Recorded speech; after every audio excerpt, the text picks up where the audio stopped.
It's time once again for the Kennett Indian Coaches Show as we visit with Kennett Indian head football coach Andrew Webster. And Coach Webster, district tournament play begins, and it's a new season. You can throw the regular season out, but win and keep playing at this point in the season. Yes, sir. We're excited about it. The kids are looking forward to it. We're looking forward to it. It's been a wild road getting to this point, but here we are, and I mean, everybody's looking forward to it. Well, the district matchup is against Herculanuem. We'll talk about that a little bit more in the second segment. But we looked at the regular season schedule, and we knew those final games. When you look at New Madrid and Dexter and Poplar Bluff, and then Valley Catholic. And Valley Catholic was one of those unknowns. We knew they had a good year going, but tell you what, they have an impressive ball club, and I think they're going to be a force to deal with in Class 2. Oh, I do too. And they just do everything right. Like it's crazy. Like when we go to Valley, I didn't even realize this, but like in their stadium, like you go, well, you probably had to go through it, like their trophy room. Oh, yes. We talked about that a little on the air. That's unbelievable that, they got an elevator going up. I mean, they do a great job up there. They really do. We unfortunately did not do a great job Friday. I mean, I don't know what it was. I mean, we were going into the game. We practiced hard all week. For every game, a kid on our team is going to practice a minimum of 8 hours to get to that game. You got an hour on Sunday, and you start doing the math. Hour and a half Monday, hour and a half minimum Thursday, and then minimum 2 hour practices in the middle each week to try to get ready. And, I don't know. We weren't ready, I don't think. I think some of them were, some of them weren't. It was just, I don't know. That wasn't our best version of Kennett football by any means. But I'm looking forward to getting back on the road again. We're just looking forward to play somebody else and hopefully be focused like we need to be and confident in ourselves and going into it.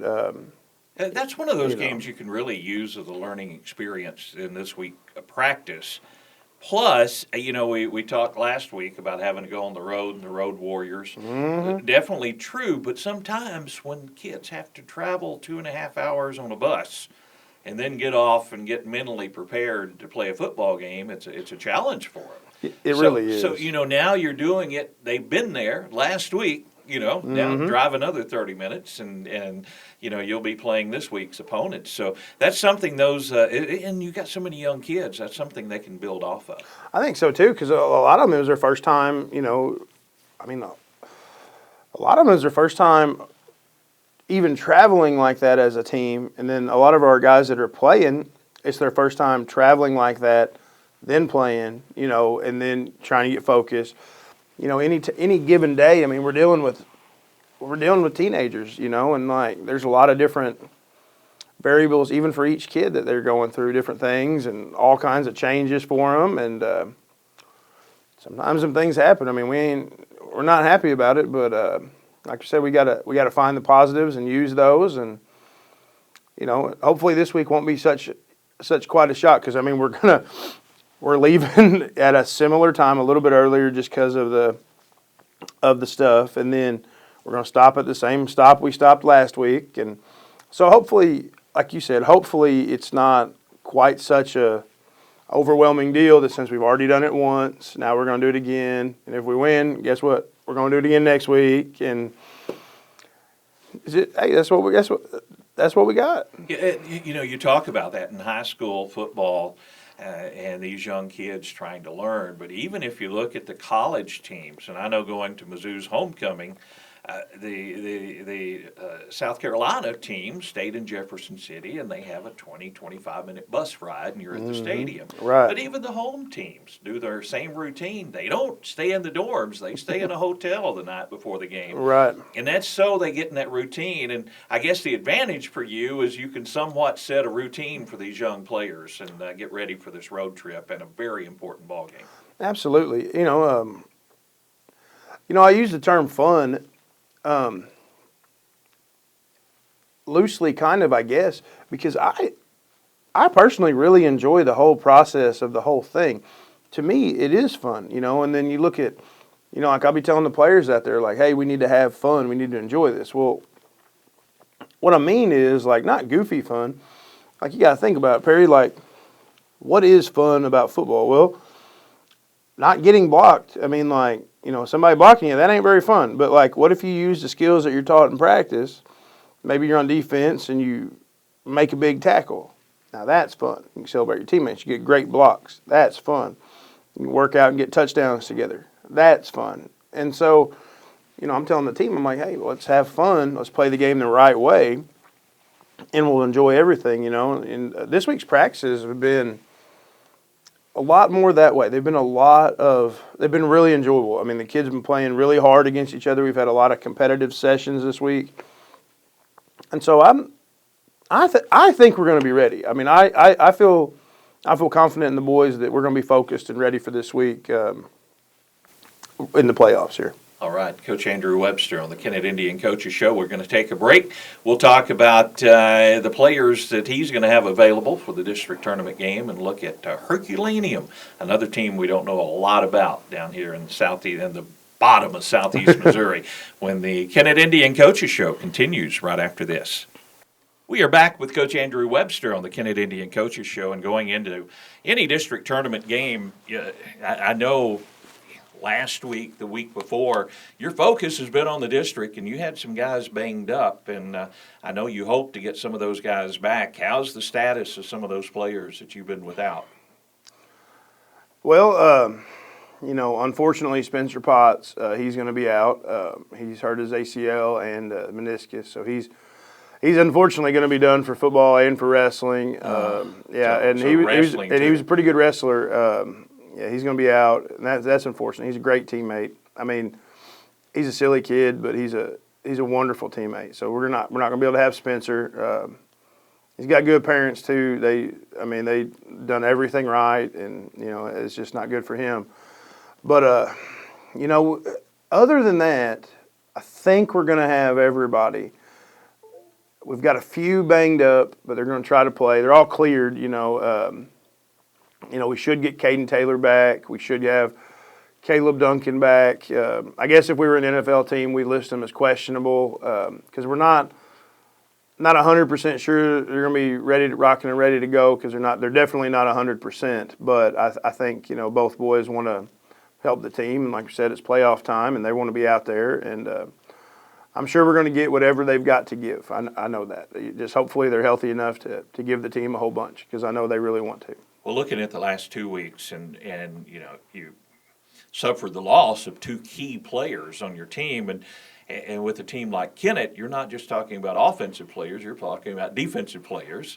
Are these guys that play such a big role on defense, they're also offensive players, right. To some extent. And it really helps when you can get all of those pieces back in because you lose some of those crucial pieces, and especially for like a captain on your defense, it's hard to plug someone in to replace him. Oh, very much so. In the last couple of weeks, a lot of other guys have been getting reps in practice and getting reps in games because of that. But I mean, Caleb inside the box there at middle linebacker, he's the one that makes a lot of our adjustment calls. He's honestly the closest kid brain-wise that we've had since Jake Stewart in there as far as recognizing defense or recognizing the opponent's offense, recognizing what checks we're supposed to make and different things. And so not having him, and then Caden Taylor at the outside linebacker position, he's made a lot of big plays for us this year. And he's missed some just being hurt. I hope we get both of them back because we're just a lot more experienced and ready to roll when we have those guys. When you lose those guys on a year like this, you get to freshmen and sophomores like really quick. Like last week, you saw Antonio Flakes get out there. Well, Tony's 14. I mean, he's a big old boy, but he's 14. I mean, there's a lot of things in a year like this year, just the way.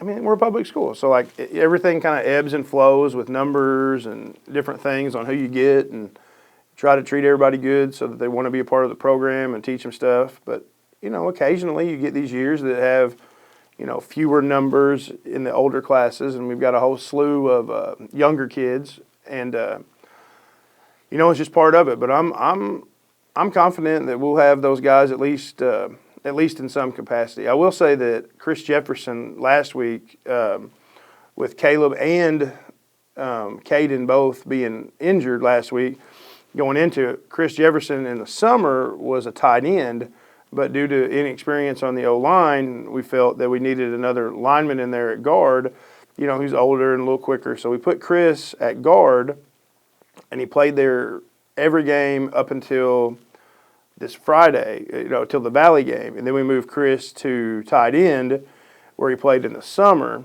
And we put Chris Martin in, where he kind of played there in the summer, but he was real young and learning.